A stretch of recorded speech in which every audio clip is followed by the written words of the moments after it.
Hey there, friends. Today we're going to be talking about one of the greatest cinematographic challenges ever witnessed.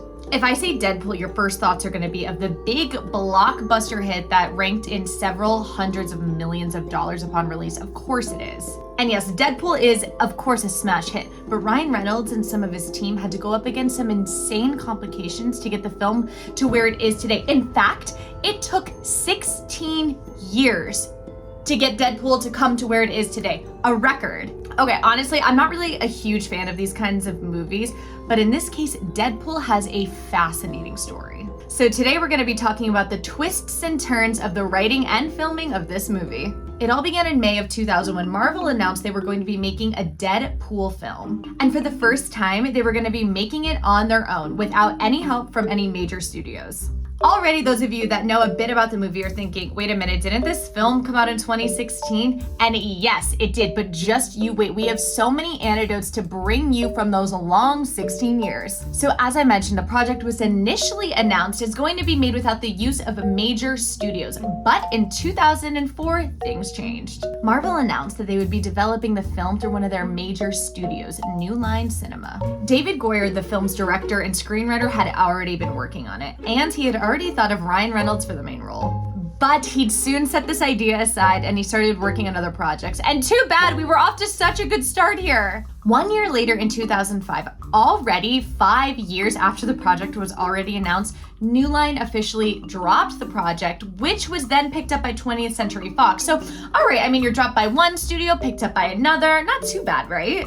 Except that at that time, 20th Century Fox was already working on a different priority. They were working on the X-Men origin spin-off, Wolverine, in which Ryan Reynolds was already playing Deadpool in that movie, so there wasn't actual time for the Deadpool movie. The Wolverine movie came out in 2009 to bad reviews by fans, critics, and even Ryan Reynolds himself. The biggest criticisms had to do with the character of Deadpool, who had been reduced to almost a mute character, a simple foil for the main character, and so far from the person he actually is in the comic books. Where he's funny and charismatic and adventurous, and honestly, all of that struck a massive blow to the project of a movie about the Deadpool character. But 20th Century Fox was not ready to kill the project yet. After 9 long years, they were finally ready to get started on it. 2 script writers, Rhett Reese and Paul Rennick, were hired at the beginning of 2010. And for 6 months, they worked alongside Ryan Reynolds to create a Deadpool character that was more like the one seen in the comics. Funny, provocative, and nothing like the Deadpool we've seen in Wolverine. Reynolds was also involved in writing of the screenplay to bring his unique sense of humor and his deep understanding of the character. 6 months of hard labor later, we finally got some good news. Oh wait, no, the script was turned down, and Robert Rodriguez, who was originally selected to direct the movie, decided to step down from the role.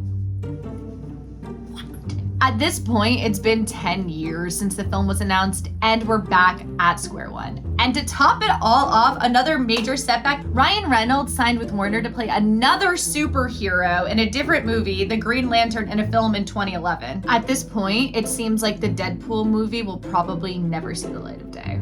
But we're not finished with the twists and turns. In April of 2011, the project was infused with some new blood in the form of Tim Miller, who was set to be Deadpool's brand new director. And I mean, after 3 or 4 directors, hopefully this one will stick, right? In any case, one thing was sure, Deadpool needed a director who could handle some complexity. The movie was shaping up to be a blend of action, comedy, massive screenplay, long filming time, stunts, and special effects. The project needed a steady hand, a solid director, and someone with an impressive resume, and Tim Miller was not that. In fact, he had actually never directed a feature film before. But Miller was about to surprise everyone. Turns out experience isn't always everything. Fox had a lot of doubt about the movie. For one thing, it was a lot more borderline than the previous Marvel movies with its vulgarity, foul language, adult humor. This wasn't a classic superhero movie, and that really scared them. So what that means is that Miller was working with a pretty limited budget for the first demo. And because of that, the first look wasn't exactly top-notch, and Century Fox didn't exactly give them the green light.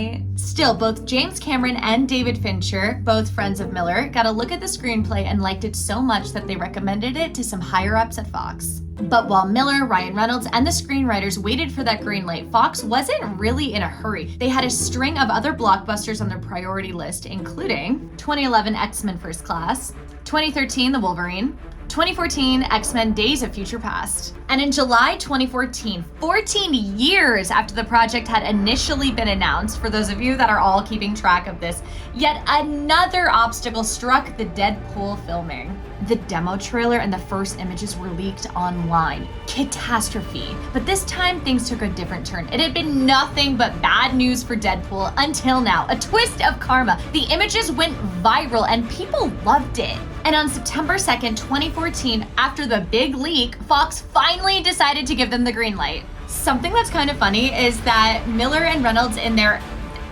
despair with Fox's ambivalence towards the project, had even talked about leaking the first look. When the first leak happened, Reynolds actually thought it was Miller who had actually done it. And I mean, I don't know, personally, you gotta kind of wonder, don't you think? May have Miller actually done it, or was it a simple act of hacking? Let us know in the comments. But just after finally getting the go-ahead, Century Fox pulled the rug out from under Deadpool once again. Just 48 hours after officially getting the green light for filming, the studio again downgraded the budget, bringing it down to just 50 mil. So that sounds like a lot, but it's actually not. So a lot of Fox's other films had significantly higher budgets. So X-Men First Class had 160 mil. The Wolverine had 120 mil. And X-Men Days of Future Past had 250 mil. Other recent films, including Avengers, had been given a sum of 300 million.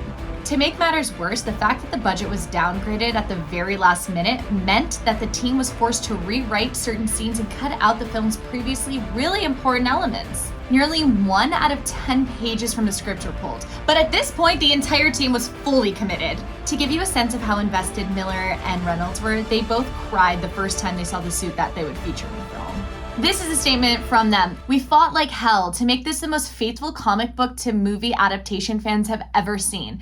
That's hard to accomplish and a feat, but we're just so happy with how this came out." Filming took a total of 10 months, and Ryan Reynolds was so involved that he even sacrificed part of his salary to ensure that the movie could be made according to his vision. This is a Ryan Reynolds statement. "I spent 10 years trying to get Deadpool made. It was hell. We shot some test footage, some absolute bastard leaked it onto the internet, and that's what got the movie made.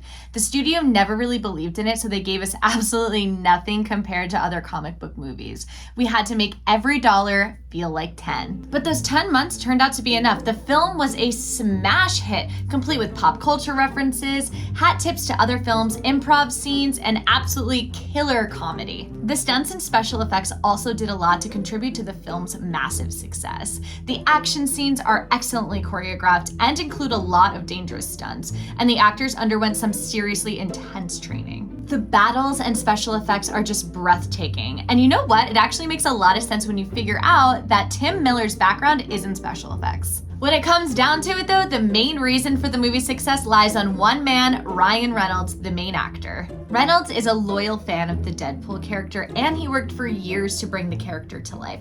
Its creativity and authenticity lie largely on Reynolds. Rhett Reese, one of the screenwriters, actually said that Reynolds had kept the flame for Deadpool for years. If we tried to add something at a character, he was often ready to keep us in check. The film was released in 2016 and raked in $783 million in ticket sales, and it brought in $782 million against its $58 million budget. A record, and it validated the confidence that Ryan Reynolds had in the character and the film itself.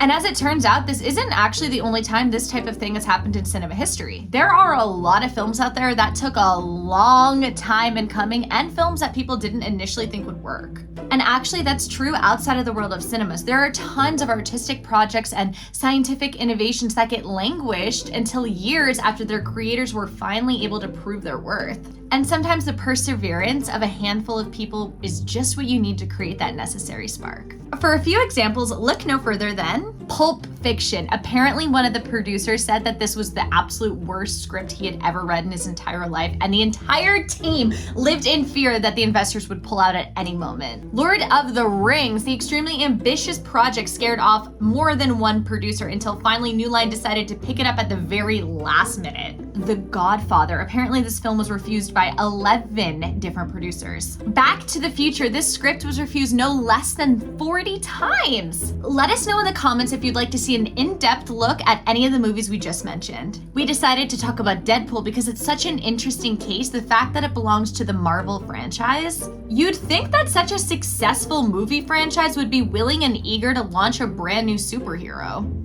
But apparently not necessarily. Not prioritizing the film was of course a big mistake. One that was confirmed with the release of Deadpool 2, which brought in more than $743 million at the box office against its budget of $110 million.